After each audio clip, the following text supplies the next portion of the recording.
नमो नारायण, नमो नारायण। जय गौ माता, वंदे मातरम। आप भारती को प्रणाम और हृदय से ओम शम शनिश्चराय नमः। प्रिय मित्रों, साथियों, हमेशा अपने आप को इतना छोटा जरूर रखे कि हर कोई आपके साथ बैठ सके, और दिल और विचारों से इतना बड़ा रखिएगा जब आप खड़ा हो तो कोई बैठा भी नहीं रहे। नमो नारायण, नमो नारायण, नमो नारायण। प्रिय मित्रों, साथियों, 6 दिसंबर 2024 नवग्रहों में सेनापति के पद पर विराजमान मंगलदेव कर्क राशि में, जो उनकी नीच राशि में है, अभी सुबह 5:01 पर वक्री होंगे। मंगलदेव कर्क राशि में 21 जनवरी 2025 तक वक्री रहेंगे। तथा 21 जनवरी 2025 सुबह 10:05 पर वक्री अवस्था में मिथुन राशि में प्रवेश करेंगे। 14 फरवरी 2025 को सुबह 7:32 पर पुनः मार्गी होंगे। मंगलदेव का कर्क राशि में वक्री होना और कर्क राशि में वक्री अवस्था में कर्क राशि में संचरण आपके ऊपर कैसा प्रभाव डालेगा? मित्रों, साथियों, क्योंकि मंगलदेव इसमें नीच राशि में संचरण कर रहे हैं और वो वक्री हो रहे हैं। नक्षत्र गणनाओं के आधार पर क्या संकेत मिल रहा है 12 के 12 राशियों के लिए? सबसे पहले बात करूंगा मेष राशि। मेष राशि वालों के लिए मंगलदेव कर्क राशि में चौथे भाव में वक्री हो रहे हैं, और आपके लिए मंगलदेव लगन और अष्टम भाव के स्वामी होकर चतुर्थ भाव में गोचर कर रहे हैं। चतुर्थ भाव कर्क राशि में वक्री अवस्था में विराजमान मंगल अपनी चतुर्दशी सप्तम भाव तुला राशि, सप्तमदशी कर्म भाव मकर राशि और अष्टमदशी लाभ भाव यानी एकादश भाव को देखेंगे। चतुर्थ भाव जन्म कुंडली के 4 केंद्रों में से दूसरा केंद्र का स्थान है। यह सुख और आनंद का भाव है। इस भाव में सभी प्रकार के सुखों का विचार किया जाता है। आपके जीवन का सुख, वैभव, गाड़ी, जमीन, जायदाद, सबका विचार इसी भाव से किया जाता है।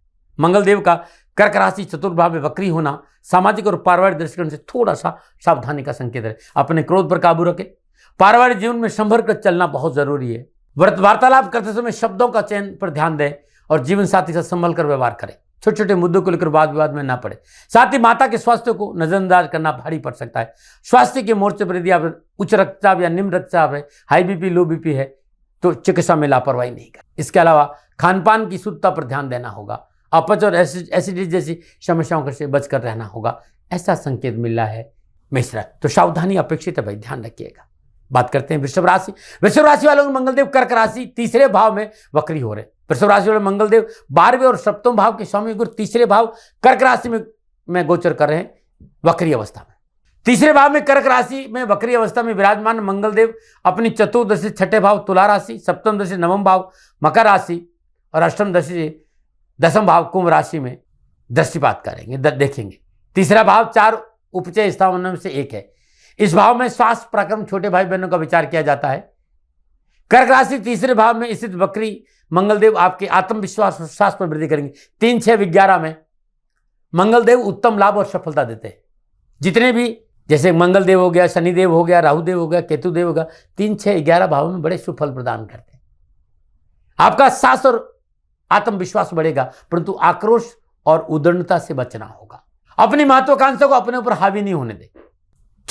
छोटे मोटे विवादों को अधिक तूल न दें। अपनी ऊर्जा को सही दिशा में क्रियान्वित करें और छोटे भाई बहनों से बनाकर रखें। पारिवारिक मामले में बातचीत करते मर्यादा का आचरण करें। खुद को शांत रखें। सड़क पर चलते हुए सावधानी रखें और आवेश में आकर वाहन न चलाए तो अच्छा रहेगा। लेकिन धन को लेकर, कारोबार को लेकर, नौकरी को लेकर उत्तम अवसर और लाभ मिलेगा, ऐसा संकेत है। क्या करें? मंगलवार के दिन श्रद्धानुसार बूंदी का प्रसाद हनुमान जी के सिर चरणों में अर्पित करके 9 वर्ष की कम आयु की कन्याओं को बांट दीजिए, बड़ा उत्तम लाभ मिलेगा। बात करते हैं मिथुन राशि। मिथुन राशि वालों को मंगलदेव का जो राशि परिवर्तन है वो दूसरे भाव में वक्री हो रहे हैं। मिथुन राशि में मंगलदेव कर्क राशि दूसरे भाव में वक्री हो रहे हैं। मिथुन राशि में मंगलदेव 12वें और छठे भाव के स्वामी होकर दूसरे भाव में वक्री होना इस बात का संकेत मिल रहा है, क्योंकि वहां बैठकर मंगलदेव चतुर्दशी पंचम भाव तुला राशि, सप्तम दशी अष्टम भाव मकर राशि और अष्टम दशी नवम भाव कुंभ राशि को देखेंगे। इस भाव में कुटुंब का विचार किया जाता है, वाणी का विचार किया जाता है, धन का विचार किया जाता है। तो इस भाव में वक्री होना लगभग सामान्य और सफलता संकेत तो है, परंतु कामकाज के क्षेत्र में उचित अवसर का लाभ उठाने के लिए धैर्य रखना बहुत जरूरी होगा। निर्णय को जल्दबाजी में लेने से बचेंगे तो अच्छा रहेगा, क्योंकि मंगलदेव सप्तम पूर्ण दशा से अष्टम भाव को देखेंगे। ऐसी अवस्था में आपको कार्य व्यवसाय में बदलावों का सामना करना पड़ेगा।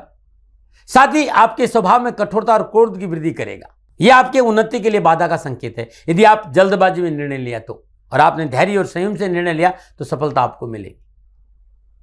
अनुकूल फलों के लिए वरिष्ठ अधिकारी से बातचीत करते समय अधिक चतुराई और कूटनीतिक व्यवहार करने की जरूरत होगी, प्रयास जारी रखना होगा और कार्यस्थल पर वार्ता के दौरान अधिक स्पष्ट और गंभीर और मर्यादित रहना होगा, तब सफलता अच्छी मिलेगी। क्या करें, मंगलवार है, मंगलवार के दिन इन दिनों में कभी भी मंगलवार के दिन यदि आप सुंदरकांड का पाठ 9 से 11 बजे रात्रि में करेंगे तो बड़ा उत्तम रहेगा आपके लिए। नमूने बात करते हैं कर्क राशि। मंगलदेव कर्क राशि में लगन भाव में, कर्क राशि में ही वक्री हो रहे हैं। ये दसम और पंचम भाव के स्वामी होकर लगन भाव में वक्री हो रहे हैं और लगन भाव में विराजमान वक्री मंगलदेव चतुर्दशी से चौथा भाव तुला राशि, सप्तम दशा से सप्तम भाव मकर राशि और आज 8वीं दशा से अष्टम भाव कुंभ राशि पर प्रभाव रहेगा। लगन आपके व्यक्तित्व को दर्शाता है, आपके स्वभाव, आपके बारे में जानकारी देता है कि आपका स्वभाव कैसा रहेगा, आपका लगन बताता है। तो जिस तरह के घर योगायोग है, ऊर्जा साथ से आप भरपूर रहेंगे, मेहनत करेंगे, परिश्रम करेंगे, सफलता भी मिलेगी। लेकिन कार्यस्थल पर हर तरह से विवाद और मतभेद से दूर रहे तो अच्छा रहेगा, क्योंकि विवाद तर्क वितर्क ये आपको परेशानी में डाल सकते हैं और विवाद और तर्क की वजह से लाभकारी अवसर आपके हाथ से निकल जाएंगे। किसी भी कार्य के बीच झूठा वादा करने से बचना चाहिए, इससे आपकी छवि को नुकसान पहुंचेगा। केवल उसी कार्य की जिम्मेदारी अपने ऊपर ले जिसे आप पूरा कर सके। वाणी में संयमता बरते, खर्चे सोच समझ कर करें। पारिवारिक मसलों में बातचीत से समय और शब्दों का चयन सोच समझ कर करें, अन्यथा आप नहीं चाहते हुए भी आहत हो सकते हैं। क्या उपाय करें? हनुमान जी की पूजा, सुंदरकांड का पाठ बहुत उत्तम रहेगा। संकट मोचन हनुमान अष्टक का पाठ करना उत्तम रहेगा। हनुमान जी की श्री चरणों में मंगलवार दिन चमेली के तेल और सिंदूर से अभिषेक करना भी उत्तम रहेगा। न मनाएं। और बात करते हैं सिंह राशि। सिंह राशि वालों के लिए मंगलदेव नवम और चतुर्थ भाव के स्वामी होकर 12वें भाव में वक्री होंगे। मंगलदेव केंद्र और त्रिकोण के स्वामी हैं और सिंह राशि वालों के लिए मंगलदेव योग कारक होते हैं और 12वें भाव में विराजमान मंगलदेव की चतुर्दशी तीसरे भाव तुला राशि, सप्तम दशी छठे भाव मकर राशि और अष्टम दशी सप्तम भाव कुंभ राशि पर रहेगी। द्वादश भाव हानि का भाव है तो मोक्ष का भाव भी है, नुकसान का भाव है तो विदेशी लाभ का भाव भी, विदेशी यात्रा का भाव भी, निजी बेड भी है। तो उन युवा और विद्यार्थियों के लिए 12वें भाव में मंगलदेव का वक्री होना बड़ा उत्तम रहेगा। जो बाहर जाना चाहते हैं या जिनका कार्य बाहर विदेशों से संबंध या मल्टीनेशनल कंपनियों से जुड़े हुए हैं या वे भाई बहन जो बाहर रहते हैं, उनके लिए 12वें भाव में मंगलदेव का वक्री होना उत्तम लाभ का संकेत दे रहा है। लेकिन खर्चों में बढ़ोतरी होगी। आय और खर्चों के बीच में संतुलन बहुत जरूरी है। ये व्यापारी जो आयात और निर्यात का कार्य करे या जिनका विदेशों से व्यापार है, उनके लिए अच्छा लाभ है। सिंह राशि वालों, ओम ह्राम ह्रीम ह्रौम स सूर्याय नमः सूर्यदेव के बीज मंत्र का जाप करिए और हर रोज सुबह सुबह थोड़ा सा गुड़ गाय को अपने हाथ से खिलाएंगे तो ये आपके लिए अच्छा रहेगा। नमन। और बात करते हैं कन्या राशि। कन्या राशि वालों के लिए मंगलदेव अष्टम और तीसरे भाव के स्वामी होकर 11वें भाव में गोचर करेंगे। मंगलदेव आपके लिए चतुर्थ केंद्र और नवम त्रिकोण के स्वामी होने का यहाँ योग कारक भी है। एकादश भाव में कर्क राशि में मंगलदेव का वक्री होना चतुर्दशी से दूसरे भाव, सप्तम दशी से पंचम भाव और अष्टम दशी से छठे भाव को देखेंगे। 11वां भाव लाभ का भाव है, इसे मित्र भी देखते हैं, लंबी दूरी की यात्रा भी देखते हैं, सभी प्रकार के वित्तीय लाभ भी 11वें भाव में देखते हैं। कर्क राशि में मंगलदेव का वक्र, कर्क राशि 11वें भाव में मंगलदेव का वक्री होना आपको कार्यस्थल से जुड़े हर कार्य को अपनी मेहनत और लगन से पूरा करने में सफलता प्रदान करेंगे, क्योंकि 3, 6, 11 में मंगलदेव उत्तम फल देते हैं। अपने प्रयासों के द्वारा आप भरपूर प्रशंसा और पहचान की प्राप्ति आपको होगी। यदि कोई मामला कोर्ट कचहरी से निलंबित पड़ा है तो फैसला आपके पक्ष में आने की प्रबल संभावना है। क्या करें? सदानुसार पालक और गुड़ गाय को खिलाएगा, कष्ट कम आएगा। नमन। बात करते हैं तुला राशि। तुला राशि वालों के लिए मंगलदेव सप्तम और दूसरे भाव के स्वामी 10वें भाव में गोचर करेंगे। 10वें भाव में कर्क राशि में वक्री अवस्था में विराजमान मंगलदेव अपनी चतुर्दशी लगन भाव तुला राशि, सप्तम दशी चौथा भाव मकर राशि और अष्टम दशी पंचम भाव कुंभ राशि पर रहेंगे।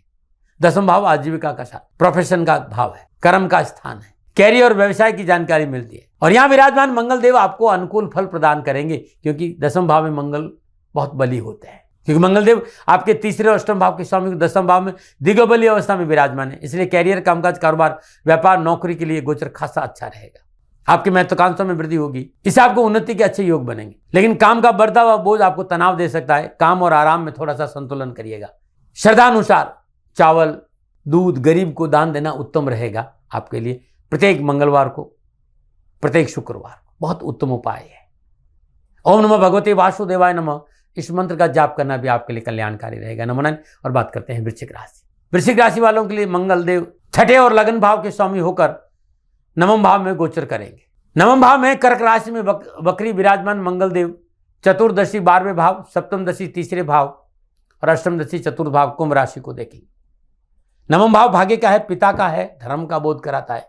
यहां मंगलदेव आपको थोड़ा चुनौतियों का संकेत दे रहे हैं। कारोबार में चुनौती होगी, रिश्तों में चुनौती है, आत्मविश्वास कम होगा, निर्णय क्षमता बाधा पहुंचाएगा। इस समय व्यवसाय में कोई परिवर्तन नुकसान देगा, नौकरी में परिवर्तन परेशानी देगा, कार्यस्थल पर सावधानी से काम करना पड़ेगा, बॉस और सहकर्मियों से तलखी नहीं हो, इस पर ध्यान देना होगा। यदि आपका व्यवसाय साझेदारी में है तो मंगलदेव का वक्री होना आपके लिए उत्तम नहीं है, परेशानी का संकेत दे रहे हैं। लेकिन वे भाई बहन जो विदेश जाना चाहते हैं या विदेशी संस्थाओं से जुड़े हुए हैं या मल्टीनेशनल कंपनियों के साथ जुड़े हैं, उनके लिए अच्छे फलों की प्राप्ति होगी। विदेशों से अच्छे धन लाभ की प्राप्ति हो सकती। क्या करें? हनुमान जी का पूजन करें। ओम हम हनुमते नमः इस मंत्र का जाप करते हर रोज एक गुलाब का पुष्प हनुमान जी के चरणों में अर्पित करेगा, कष्ट कम आएगा। नमन। और बात करते हैं धनुराशि। धनराशि वालों के लिए मंगलदेव पंचम और 12वें भाव के स्वामी और अष्टम भाव में गोचर करेंगे। अष्टम अवस्था में वक्री होंगे। अष्टम भाव में विराजमान मंगलदेव की चतुर्दशी 11वें भाव तुला राशि, सप्तम दशा दूसरे भाव मकर राशि और अष्टम दशा तीसरे भाव कुंभ राशि में होगी। अष्टम भाव अचानक होने वाला लाभ है, हानि है, ससुराल है, टैक्स है, पैतृक संपत्ति है, रहस्य है, शोध है, अनिश्चितता है, स्वास्थ्य का प्रतिनिधित्व भी करता है। कामकाज, व्यापार, कारोबार, नौकरी के हिसाब से मिला जुला रहेगा। जहां एक और यहां आपकी कार्यकुशलता को बढ़ाएगा, वहीं दूसरी ओर कार्यक्षेत्र में अचानक बहुत से परिवर्तन भी लाएगा। यदि आप अपना कारोबार करते हैं, कोई बिजनेस करते हैं, तो ये समय उतार चढ़ाव का भी है। आपको अपने कार्यक्षेत्र में ऐसे बदलाव करने पड़ सकते हैं जो भविष्य के लिए अच्छे साबित नहीं होंगे, क्योंकि अष्टम भाव में वक्री हो रहे हैं। दुर्घटना, चोरी, नुकसान का संकेत है। कीमती सामान पर विशेष ध्यान रखना पड़ेगा। स्वास्थ्य के मोर्चे पर भी आपको सावधान रहना पड़ेगा। क्या करें? धनराशि वालों, हर रोज प्रातःकाल नित्य कर्म स्नान उपरांत तुलसी मैया के आगे शुद्ध देसी घी का दीपक जलाइए। वहीं बैठकर विष्णु अष्टोत्तर नामावली के 7 पाठ सुनिए या फिर करिए। 10 पदार्थ गुड़ रोटी पर रखकर गाय को खिला दीजिएगा, कष्ट कम आएगा। नमन। बात करते हैं मकर राशि। मकर राशि वालों को मंगलदेव चौथे और 11वें भाव के स्वामी होकर सप्तम भाव में गोचर करें। सप्तम भाव में कर्क राशि में वक्री अवस्था में विराजमान मंगलदेव चतुर्दशी से दसम भाव तुला राशि, सप्तम दशा लगन भाव मकर राशि और अष्टम दशा दूसरे भाव कुंभ राशि को देखेंगे। सप्तम भाव साझेदारी का भाव है, पार्टनरशिप में विवाह है, इसकी जानकारी सप्तम भाव देता है। व्यापार का भी है, दैनिक लेन देन का भाव भी है, डेली इनकम का भाव भी है। तो मंगलदेव का कर्क राशि सप्तम भाव में वक्री होना साझेदारी के कार्य में परेशानी का संकेत है। साझेदार के साथ वाद विवाद हो सकता है। आक्रामक स्वभाव के कारण अच्छा मौका हाथ से निकल सकता है। सामाजिक और पारिवारिक दृष्टिकोण समय विशेष फलदायक नजर नहीं आ रहा है, संतुलन बनाकर रखना होगा। सप्तम भाव में वक्री होना मंगलदेव का आपके निजी जीवन में सबसे अधिक प्रभावित होगा। यदि आप विवाहित है तो उतार चढ़ाव का सामना करना पड़ेगा। जीवन साथी से मनमुटाव की संभावना है। बहुत जरूरी है इस समय सावधानी और धैर्य से काम करना, अन्यथा परेशानी हो सकती है। हर मंगलवार को श्रद्धानुसार बूंदी का प्रसाद हनुमान जी की श्री चरणों में अर्पित करें और 9 वर्ष की कमाई की कन्याओं को बांट दीजिए। चींटियों को बाजरे का आटा और शक्कर बोला डालना भी आपके लिए उत्तम रहेगा। नमन। बात करते हैं कुंभ राशि। कुंभ राशि वालों को मंगलदेव तीसरे और दसम भाव के स्वामी को छठे भाव में गोचर करेंगे। छठा भाव कर्क राशि वक्री अवस्था में विराजमान मंगलदेव अपनी चतुर्दशी नवम भाव तुला राशि, सप्तम दशा 12वें भाव मकर राशि, अष्टम दशा लगन भाव कुंभ राशि में देखेंगे। छठा भाव प्रतियोगिता है, विवाद है, रोग ऋण रिपु का भाव है, उधारी का भाव है, शत्रुओं के बारे में जानकारी देता है। छठे भाव में मंगलदेव का कर्क राशि में वक्री होना कामकाज, कारोबार, कैरियर में आने वाली हर बाधा और समस्या का सामना साहस के साथ आप दिखाई देंगे। आप अपने विरोधियों पर हावी रहेंगे और विजय भी प्राप्त करेंगे। यहां आप संघर्ष करेंगे, मेहनत करेंगे, परिश्रम करेंगे और संघर्ष, मेहनत, परिश्रम से अच्छे फल भी प्राप्त करेंगे, लेकिन थोड़ा बोझ बढ़ जाएगा काम का। कारोबार में लाभ की प्राप्ति के स्रोत बढ़ेंगे। कार्यक्षेत्र में आपका प्रभाव रहेगा। चतुर्थेश मंगलदेव की चतुर्दशी नवम भाव पे होने से पारिवारिक वातावरण में थोड़ी सी शांति चाहिए। इसके लिए समझौतावादी नीति अपनाएं। घर में शांति बनाए रखने के लिए घर के बुजुर्गों के साथ बातचीत में मर्यादाओं का आचरण बहुत जरूरी है। क्या करें? लगातार जब तक मंगलदेव वक्री अवस्था में संचरण करेंगे, हर रोज सुबह और शाम एक पाठ हनुमान चालीसा रोज घर में करें तो बहुत उत्तम रहेगा आपके लिए। और बात करते हैं मीन राशि। मीन राशि वालों के लिए मंगलदेव दूसरे और नवम भाव के स्वामी होकर पंचम भाव में गोचर करेंगे। पंचम भाव में कर्क राशि में वक्री अवस्था में विराजमान मंगलदेव अपनी चतुर्दशी अष्टम भाव तुला राशि, सप्तम दशा 11वें भाव मकर राशि और अष्टम दशा 12वें भाव कुंभ राशि पर रखेंगे। पंचम भाव कला है, शौक है, शेयर मार्केट है, निश्चल प्रेम है, विद्या है, संतान है, ज्ञान का भाव है, बुद्धि का भाव है। यह जातक की कलात्मक शैली को भी दर्शाता है। मंगलदेव का कर्क राशि पंचम भाव में वक्री होने के कारण विद्यार्थियों के लिए अच्छा लाभ का संकेत दे रहे हैं। युवा और विद्यार्थियों के कैरियर, कारोबार, नौकरी में कामयाबी मिलेगी। लेकिन बहुत जरूरी है कि नैतिकता का दामन पकड़ के रखें, पढ़ाई में एकाग्रता रखें, कामकाज में ध्यान दे तो अच्छी सफलता मिलेगी। लेकिन यदि पढ़ाई में एकाग्रता नहीं और कामकाज में ध्यान नहीं दे तो हानि भी हो सकती है। संतान पक्ष आपके लिए लाभकारी रहेगी। आपकी संतान जो अपनी शिक्षा और कार्यक्रम में लगातार प्रगति करते हुए आपके गौरव और मान सम्मान को बढ़ाएगी। लेकिन आपको संतान की समस्याओं को सुनना होगा, हर परिस्थिति में उनके साथ खड़ा रहना पड़ेगा। स्वास्थ्य के मोर्चे पर इस समय थोड़ा सा सावधानी का है। पेट संबंधी या इन्फेक्शन संबंधी परेशानी का संकेत नजर आ रहा है, लापरवाही नहीं करें। ओम अंग अंगाकाराय नमः। लगातार जब तक मंगलदेव वक्री हो इस बीज मंत्र का जाप करना आपके लिए उत्तम रहेगा। नमः। प्रिय दर्शकों, मित्रों, साथियों, कर्क राशि में मंगलदेव वक्री हो रहे हैं। 12 राशियों पर क्या प्रभाव पड़ेगा ये मेरा निजी आकलन है। न भय, न भ्रम, न भ्रांति, विवाद, न तर्क, शकन उपनयन गदगर आपका था, आप कह आप ही करेगा, मान उन्मानो ये आपकी मर्जी। हाँ, आकलन मेरा था और मेरे से कोई भूल हो गई, दोनों हाथ जोड़कर क्षमा मांगता हूँ। आप सुखी रहे, आप स्वस्थ रहे, समृद्धिशील रहे, शनिदेव के चरणों में मेरी प्रार्थना न मना रहे। फिर दर्शकों, मित्रों, साथियों, पूरा राष्ट्र ये जानता है कि मेरा जीवन गौ माता और बेटियों के लिए है। यत्र नारीस्तु पूजन्ते रमन्ते तत्र देवता। ठीक किसी तरह मेरा जीवन गौ माता की शरणागत है, उनके चरणों में है। पूरा राष्ट्र और राजस्थान का हर व्यक्ति जानता है कि दादी महाराज गायों से बहुत प्यार करते हैं, बेटियों से बहुत प्यार करते हैं। पिछले 35-36 सालों में सैकड़ों हजारों बेटियों के लिए मैंने अपना जीवन दिया है और मैं ये कह सकता हूं कि गौ माता और बेटियों के लिए मेरा संपूर्ण जीवन निछावर है। और ये मेरे जीवन का उद्देश्य था, क्योंकि मेरे लिए राष्ट्र कोई बड़ा है, ना राष्ट्र से बड़ा कोई हो सकता, न संभावना है। और गौ माता और बेटियां राष्ट्र की धरोहर है, उनके लिए ये करना मेरा कर्तव्य भी था, मेरा कर्म भी था और मेरा धर्म भी था। मैं आपको किसी वजह से नहीं सुना रहा हूं ये बात, बस खाली बता रहा हूं कि ये मेरे जीवन का लक्ष्य था। मैं अपनी राष्ट्र की सेवा करूं, ये मेरा धर्म है, क्योंकि मैं इस राष्ट्र का नागरिक हूं। पिछले 30-35 सालों से मैं बेटी बचाओ, गौ सेवा में अपना संपूर्ण जीवन राष्ट्र के साथ लगाया। समय बड़ा बलवान है, समय बलवान होता है साथियों। वर्तमान परिस्थितियां आर्थिक दृष्टिकोण से मेरी अनुकूल नहीं है, यह मैं संकेत आपको कई बार दे चुका हूं। धन नहीं मांग रहा हूं, मैंने आज तक राष्ट्र से कभी नहीं कहा कि मुझे धन दो, मुझे पैसे नहीं चाहिए। ना मैंने पहले कभी पैसे मांगे थे और ना मैं अभी पैसे मांग रहा हूं। और ये मेरा अहंकार नहीं है, बात बताना चाहता हूं, मैं अहंकार से ये नहीं बोल रहा हूं, क्योंकि मैं धन को लेकर कभी आपके सामने नहीं आया। ये मेरा निवेदन है। हमेशा मैंने आप लोगों से कहा कि राष्ट्र की सेवा करो, मैं भी कर रहा हूं और आप भी सेवा करो। धन नहीं चाहिए, लेकिन वर्तमान आर्थिक परिस्थितियां मेरे को यह कहने के लिए थोड़ा सा मजबूर कर रही है कि शनिधाम गौशाला की गाय दुखी नहीं रहे, इसके लिए मुझे आपका सहयोग चाहिए। और सहयोग तब चाहिए जब मैं आपके लिए कुछ करूंगा, मैं आपके साथ खड़ा रहूंगा आपकी समस्याओं के समाधान के लिए, चाहे वो पूजा पाठ हो, चाहे ज्योतिष हो, चाहे ध्यान हो, चाहे योग हो, किसी भी रूप में आपको मेरे से सहयोग चाहिए। आप सभी अपनी अपनी जन्म कुंडली देखना चाहते हैं, आप चाहते हैं कि मैं आपकी जन्म कुंडली देखकर आपको कुछ समाधान दूं, और आप सबको कुछ न कुछ जानकारी चाहिए। मैं आपके साथ खड़ा हूं, पूरे साल खड़ा रहूंगा और जब तक जीऊंगा तब तक राष्ट्र के साथ खड़ा रहूंगा। नीचे नंबर आ रहा है, इन नंबरों पर संपर्क करिए और मेरे से बात करिए, लेकिन इसकी एवज में गायों के लिए चारे की व्यवस्था करिए। इसलिए मैंने कहा था कि भाई समय है, दिन है, थोड़ा सा आर्थिक परिस्थितियों को लेकर मैं थोड़ा सा कमजोर हूं और मेरी गौ माता शनिधाम गौशाला चारे को लेकर परेशान नहीं हो, ऐसा मैं हृदय लेकर आपके सामने आया हूं। लोगों ने कहा कि राष्ट्र आपसे प्यार करता है दाती महाराज, एक बार राष्ट्र से निवेदन करिए।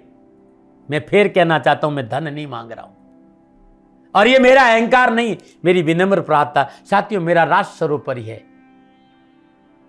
मैं ये नहीं कह रहा हूं, मैं ये कह रहा हूं कि मैं परिश्रम करूंगा आपके लिए और आप उस परिश्रम के एवज में गायों के लिए चारे की व्यवस्था कीजिए। शनि भगवान सदा आपकी रक्षा करेंगे, आपका जीवन सदा खुशियों से भरा रहेगा, ऐसा मेरा निवेदन है।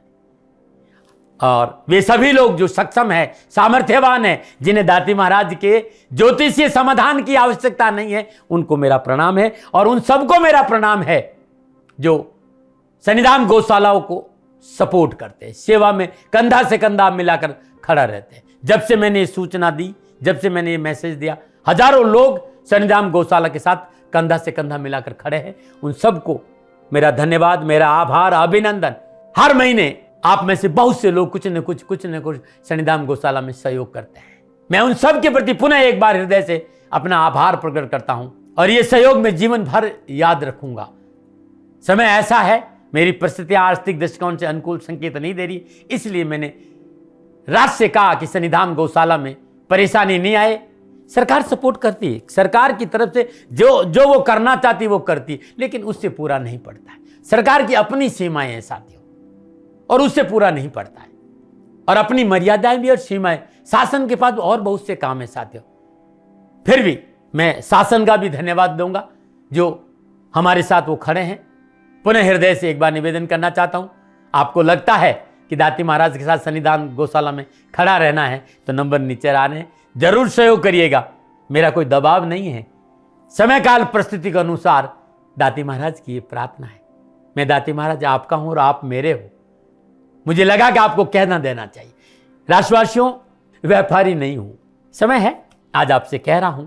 और यदि आप अपने आसपास भी जो गायें उनकी भी सेवा करते हैं तो ये भी सेवा मेरे को बहुत खुशी हो, क्योंकि गौ माता दुखी नहीं रहनी चाहिए। बस इस बात का ध्यान रखिएगा। पुनः हृदय से आभार। ओम नमो नारायण।